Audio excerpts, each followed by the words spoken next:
পরিশ্রম ছাড়া এই পৃথিবীতে কোনো কিছুই এমনি এমনি হয় না। আপনি দেখেন একটা পশু, একটা পাখি, কাক একটা বাদাম নিয়ে ইটের পাশে রেখে সে বারবার চেষ্টা করতেছে বাদামটা ইটের পাশে রেখে ভাঙার জন্য, যাতে বাদামের ভিতরে এই খোসার ভিতরে যা আছে সে ওই বাদামটা খাবে। কিন্তু বারবার চেষ্টা করার পরে সে পারতেছে না। পরে সে বুদ্ধি খাটিয়ে বাদামটা রাস্তার মধ্যে নিয়ে রাখলো, যেখানে গাড়ি চলাচল করে। এই যে একটা প্রাইভেট কার আসতেছে, সে অপেক্ষা করতেছে চাকার নিচে খোসাটা পড়ে কিনা।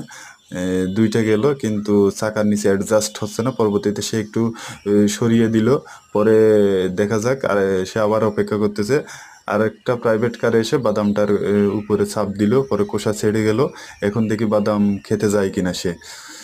এই যে খোসা ছেড়ে গেল, এখন দেখি কাক কি করে।